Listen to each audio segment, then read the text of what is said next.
Cool. Hey, all right.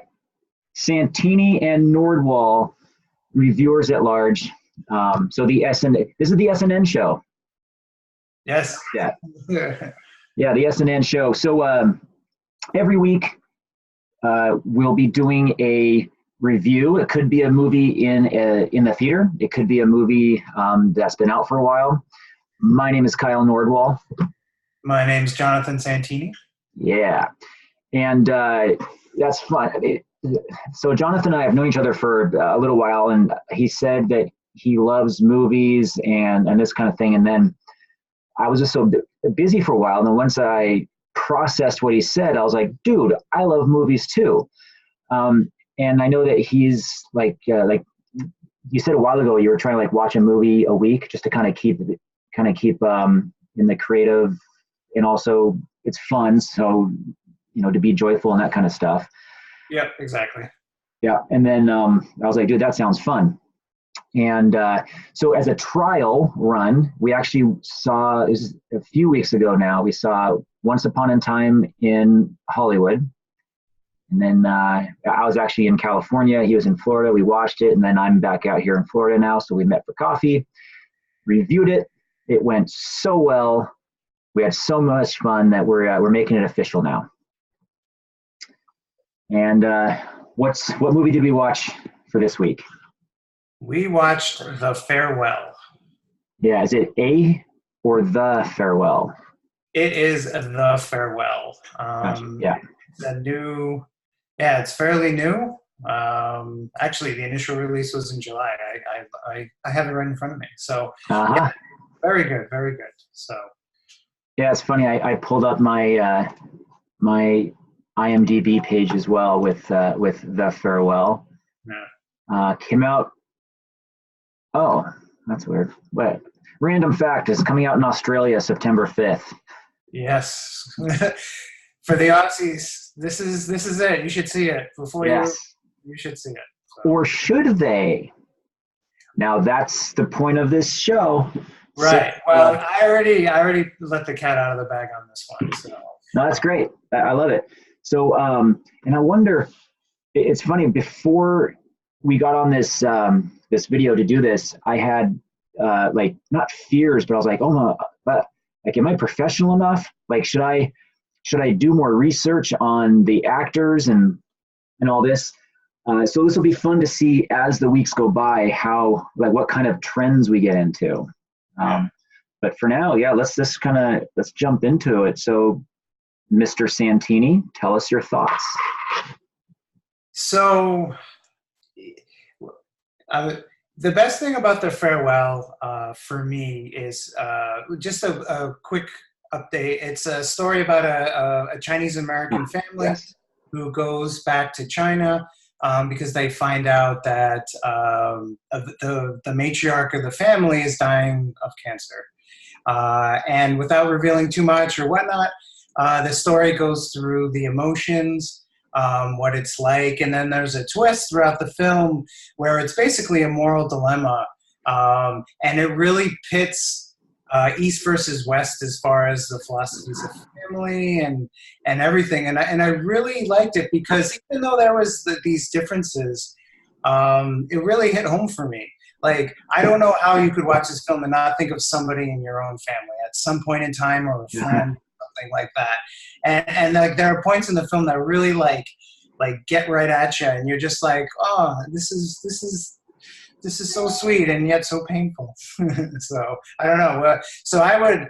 I don't know if we're gonna have a scale or we're gonna have how many whips we have or something like that. But I would definitely give it like. We'll start with the scale 1 to 10. We'll just do. I'll give it a 9 because it was well thought out, very, very, very passionate, very, very universal, and I always give props to films that can touch a lot of people. So awesome. So 9 whips. 9 whips. I love it. All right, cool. Let me see if I actually rated it. And that'd be funny if, I did rate it, and I'll hold off on. I'll say that for the end. But yeah, I enjoyed the movie. It was a great movie. It's fun. It's funny. Sometimes I feel I've been Hollywooded, meaning like I've seen so many Hollywood movies that sometimes I feel like I'm a victim of needing explosions or like, super witty banter, or like trick endings. This one, it's it's just like a normal story. It's like you said, it's emotional. It gets you thinking with like, so I found myself thinking like in my head and my heart. And yeah, all the different characters, like you said it perfect. Like there's so many different characters and they're all within this one family, and many of them are in China, or some of them moved when they were younger to America and they were back in China. Yeah, some parts there wasn't much going on except just showing scenes that expressed certain people's personalities, Yeah. which I love, and that's like the kind of heartfelt thing.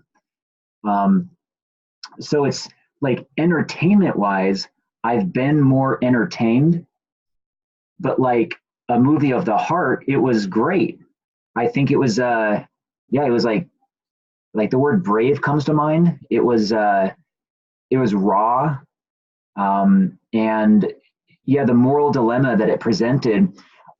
Here's one of my favorite things about this movie is that I was siding with the main character, and I forget the actress's name, but the main character, she's starting to become pretty popular in Hollywood. Where they should, I guess we can just say the plot because it's actually in the main plot.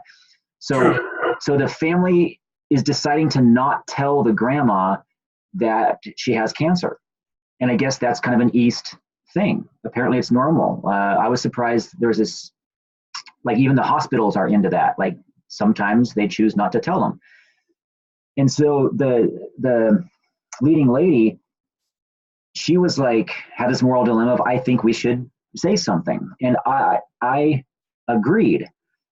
And then as the movie played out, I love how it's not that I changed my mind, but I wasn't judgmental anymore. Yeah. I was like, oh, I totally see why they would not tell. And it was just as beautiful as telling, or is just as, like there wasn't no right answer. It's just, make a choice either way, listen to your heart, and your heart might be directing you this way, or it might be directing you this way. Yeah, no, and a couple things there for me is one, testament to the acting, because the acting in the film was really well done. It was amazing. And yeah, those moments of subtlety where you're not like being you're not having like this show in front of you where there's like clowns running around and things being forced upon you for entertainment. It's more subtle. It's more, you definitely, the themes resonate through the actors very well. And I don't know much about the actors in the film, except for the main actress.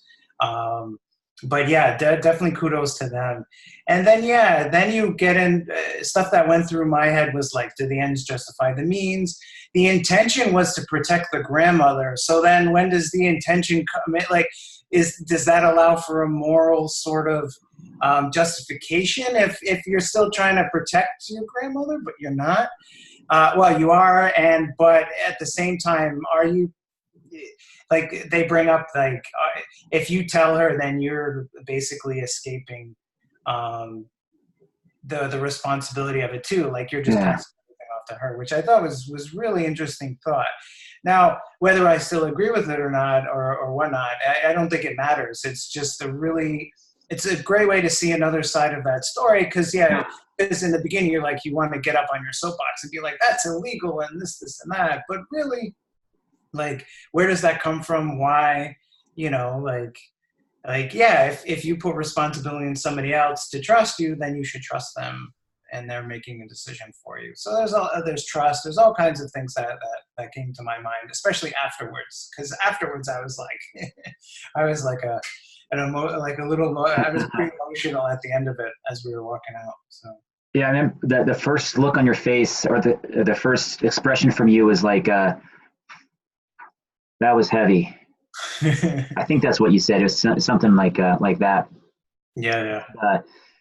Yeah, I can, like, looking back as the movie was first starting, I can see that I was being righteous. Like, I was actually like, well, of course you would tell him, of course, and here's why. Um, and there's this quote that I love. It says, "It's not what you do, it's who you do it with." But what that means is, like, when you say it's who you do it with, are you doing something out of love? Or are you doing something out of fear? Right. And it's this idea that love has no morality. It's not like there's these, like, love always tells people when they have a disease or something, but fear, what, it's love has no morality. It's the intention behind it, and like, are they truly inspired to go this way, versus are they trying to protect their own feelings or whatever, or make somebody more comfortable, kind of pander to their life. But yeah, it's I love that part of it. That's one of my favorite parts of it. Yeah. Yeah. And then it's actually a quick point to that. If you're, and I think you don't even know that you're doing it. We always kind of we put these discussions behind something else, like the law, or this is what my parents did, or something like that. So just to keep going on that a little bit, like, not only do we do it, but we don't even realize we're doing it. Yeah. It really, really brought up some really interesting morality things. So anyway, continue. Yeah. So, okay. It's interesting. I gave it 7 on IMDb out of 10. And I wonder, like, I think I might be more strict. You know what I mean? Like, if I give a movie a 7, it's a really quality movie. Well, I'd say, yeah, like 8, is definitely quality. Very few movies, if any, would get a 10. But anyway, I gave it a 7, and it's like, I don't know how many people I would recommend it to, but not because anything was wrong with it. It's like that Hollywood thing I was saying. It's like, it's almost like if I told a bunch of people, like, oh, you must see it, it's so good, and then they see it, and they got that whole they've been I don't know what word I'm looking for, but Hollywooded as well. And it's like, yeah, it was good, but not much happened. So I gave it 7 whips. I do recommend it, and it was great. It was the only thing for me is it's like one of those movies I saw and I liked it, and I pat myself on the back like, oh, good job. You like one of those small art house movies. Good job, Kyle. You're a good movie connoisseur. I'll pat your back too, on my back. Thank you. Thank you. Every now and then I need to see movies like this, and I truly enjoy it. Random note, I remember I saw some movie called, what's that movie where he has no short-term memory? Oh, Memento? Memento. I had no idea. A friend just took me to it in some small art house theater, and I was like, yeah, sure, I'll see a movie I've never heard of. And that was one of those experiences where it was just like the whole time, just like this is brilliant, Yeah. I think there's a room for all types of films. And this was definitely one where, if you're not looking for something that's very, like the new Hobbs, the Fast and the Furious films. If you don't need something like that, then definitely see it. If you want cars and explosions, then I haven't seen the new Fast and Furious film, but we probably will. Yeah, I'm always a sucker for those things. So anyway, definitely recommend it on my end too. And if you need if you need to fill up the love tank a little bit, definitely watch that film. So. Yep, acting superb. I thought the script was great. The pacing was great, and it was endearing, and it was like almost like, I don't know if subdued is the right word, but it's like held back a little bit to put the focus on like the emotions and the, like, the dynamics between the different family members. Yeah. And now that I just talk about even like the ending, I thought it was beautiful. It was a beautiful film. Yeah, very, very well done. I'm glad they. I need to read more about if it was originally always meant to be released here, or if it was something over there or whatnot. But I definitely want to read a little bit more about the history of it. Yeah, it's very subtle, and I usually embrace that a little bit more. So, Yeah. And yeah, definitely definitely something that will make you think, and also too, like the relationships that we have with other people, our family members. Just it brings up family, which is a big theme also in the film.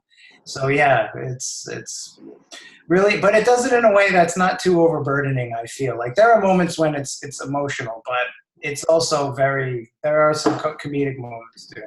I think that's what I'm talking about. For such a potentially emotional thing, it feels like they didn't bludgeon us with that. They kind of held back a little bit and let the script and the relationships do most of the talking, versus like intentionally making it super emotional. Yeah. Yep. Yeah. Anything to add? No. I still have moments where I'm thinking about it. And I'm thinking about doing Tai Chi too. So. Oh, awesome. Well, yeah, that was a cool aspect of it. Yeah. Tai Chi would be fun. So. Yeah. And what was that? Boom! Or Yeah. ha! Yeah. Ha! You'll know. Yeah, you'll know what we're talking about. Yeah. And the last thing I'll say is I definitely found myself falling in love with the grandma. Like, Yeah. just, I was like, Yeah. Grandma's the cool. bomb. So, Yeah. Grandma's the bomb. All right. Well, this wraps up the very first episode of the S&N Show. Bye, folks. Bye, folks. See you next week. Yeah. And I'm going to learn how to end this.